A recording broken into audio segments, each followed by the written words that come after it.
नमस्ते। आज हम पीएचपी पर थोड़ी गहराई से बात करते हैं। हमारे पास कुछ अलग-अलग तरह के स्रोत हैं।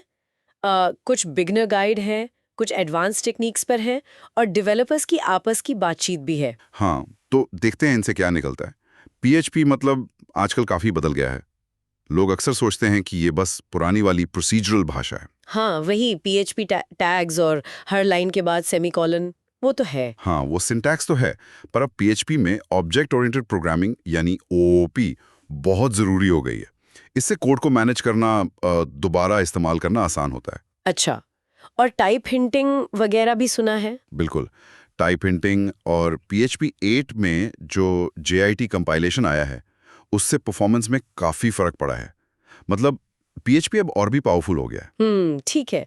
तो पीएचपी मजबूत तो हो गया है, लेकिन जैसे-जैसे प्रोजेक्ट्स बड़े होते हैं, वो बाहरी कोड मतलब लाइब्रेरीज को संभालना, वो तो सिरदर्द हो सकता है ना? बनाते हैं, उसमें बताते हैं कि क्या-क्या चाहिए और कंपोजर खुद ही सब डाउनलोड करके ऑटो लोडिंग सेट कर देता है। अच्छा, तो वो मैनुअल रिक्वायर वाला झंझट खत्म। हाँ, काफ़ी हद तक।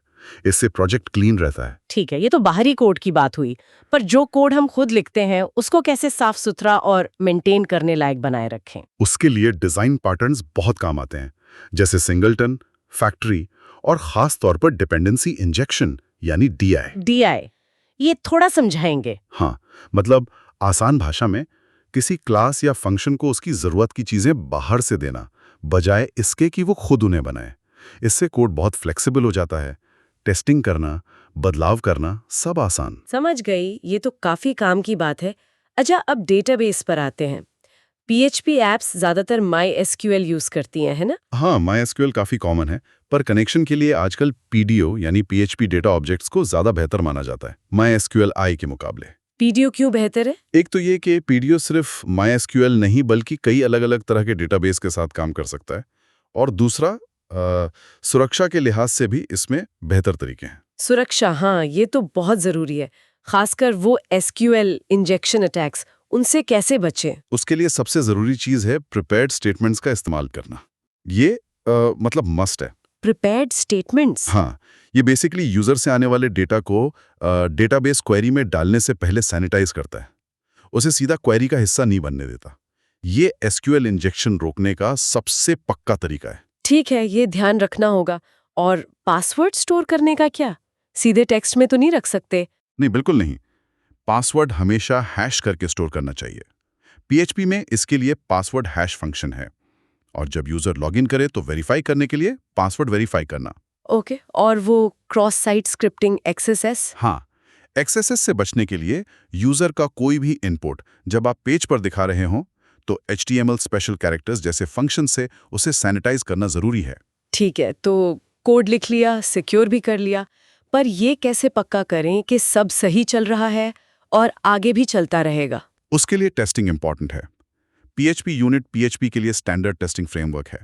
इससे आप यूनिट टेस्ट लिख सकते हैं, मतलब कोड के छोटे-छोटे हिस्सों को टेस्ट करना। और इंटीग्रेशन टेस्टिंग भी? हाँ, इंटीग्रेशन टेस्ट भी, यानी ये देखना कि कोड के अलग-अलग हिस्से साथ में ठीक से काम कर रहे हैं या नहीं। और अगर लाइव ऐप में कुछ गड़बड़ हो जाए तो एरर्स का क्या करें? एरर हैंडलिंग सही होनी चाहिए। पीएचपी में एरर के अलग-अलग लेवल होते हैं, जैसे नोटिस, वार्निंग, एरर। प्रोडक्शन में, मतलब लाइव साइट पर, यूजर को एरर मैसेज नहीं दिखाना चाहिए। हाँ, वो तो खराब लगता है। बिल्कुल। एरर्स को लॉक करना चाहिए ताकि डेवलपर उन्हें देख सकें और ठीक कर सकें। और आजकल ज़्यादातर फ्रेमवर्क्स एरर्स को एक्सेप्शंस की तरह हैंडल करते हैं। इससे कोड ज़्यादा मजबूत बनता है। तो कुल मिलाकर आज की बातचीत से ये साफ है कि आधुनिक पीएचपी काफी आगे बढ़ चुका है। ओपी, कंपोजर, पीडीओ, टेस्टिंग, ये सब इसे एक मजबूत प्लेटफॉर्म बनाते हैं। हाँ, बिल्कुल। ये सिर्फ स्क्रिप्टिंग लैंग्वेज नहीं रही, और पीएचपी का विकास अभी रुका नहीं है। जेआईटी कंपाइलेशन जैसे सुधारों के साथ अब ये सवाल उठता है कि क्या पीएचपी भविष्य में और भी ज़्यादा डिमांडिंग काम करने के लिए तैयार हो रहा है, वो काम जो शायद पहले दूसरी भाषाओं के लिए ही सोचे जाते थे। ये सोचने वाली बात है कि पीएचपी का अगला पड़ाव क्या होगा। खैर, और जानने के लिए पीएचपी द राइट वे जैसे रिसोर्स देखे जा सकते हैं। आज के लिए इतना ही।